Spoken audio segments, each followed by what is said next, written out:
Your reaction to what took place in Monsey against the Hasidic community there?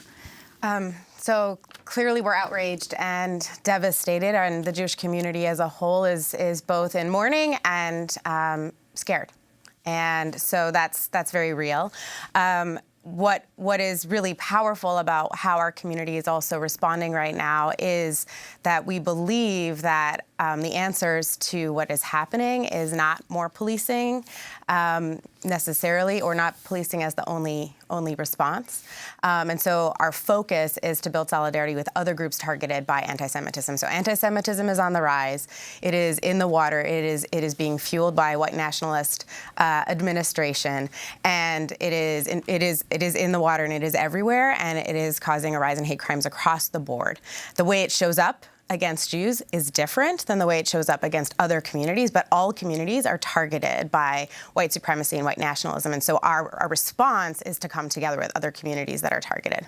How is it different when you explained how it's expressed? Yes, it's different simply put, it's different in that anti-Semitism is a tool that punches up against Jews, in that it portrays Jews as, and positions Jews as powerful, whereas a lot of the other oppressions that we're used to sort of learning about and teaching about and interrupting punch down. That's a sort of like shorthand for saying that it deems those communities as inferior, mostly black and brown communities, and that white supremacy sort of and capitalism together are interlocked in a way that needs both of these oppressions to happen simultaneously. So that when oppression against marginalized communities, black and brown and immigrant communities is happening, they leave that sort of anti-Semitism is used as a lever to shift blame onto Jews as scapegoats. And so they're portrayed as powerful, and then anger, rightful anger about real problems are unleashed against Jews, as opposed to the real sort of sources of the oppression. I think that we have to look at hate crimes in a very holistic and comprehensive way. People who might be suffering from mental illness, living in a society in which anti-Semitism and racism and all of these oppressions are mixed in, that is a dangerous combination.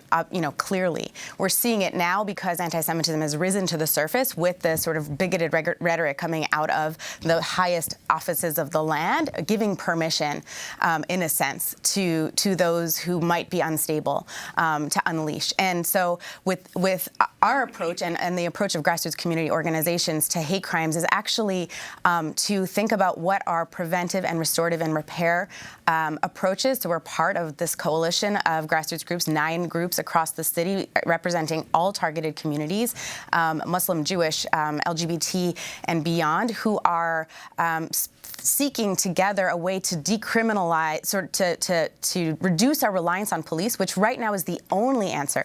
Of course, everyone wants to be safe. We all need to be safe, and we all need to be able to not have to look over our shoulders.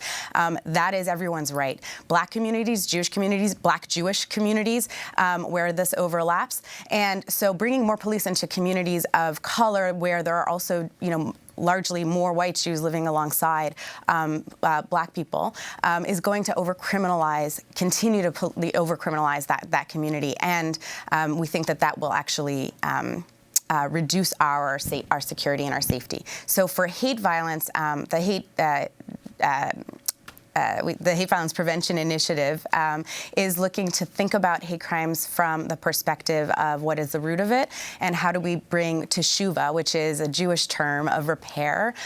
So in enacting more restorative justice, more community control, and bringing a whole other lens to hate violence. We don't want to increase the punishment. We want to actually change the paradigm in which we think about it.